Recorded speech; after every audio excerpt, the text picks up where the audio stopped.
Alright, we're changing a speed sensor on this golf cart. Just lightly leaned it on the chair here. The battery is lithium, so it's not very heavy.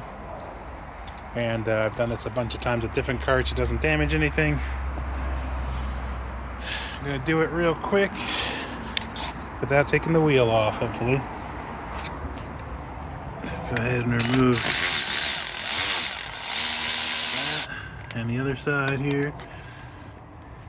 Once those are removed, you can lift it up. I want to change this housing too.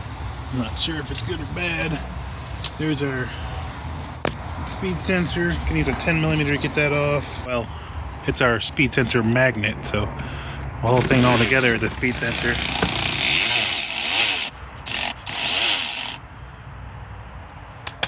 There we go.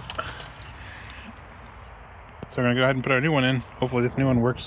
This is our new set. It has a new magnet, new housing, new screws. I put it on there, started it by hand. Oh, that must be an 11mm, of course, to make a different size. All right, got an 11, nice and tight now.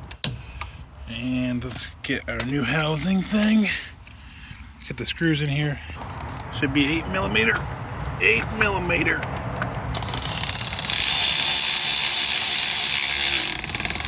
Nice and tight on that side. Make sure that's tight here on this side.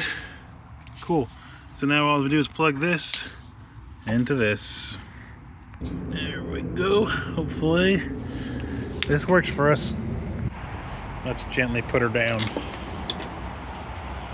There you go. Perfect. Oh yeah. Much better. Woo!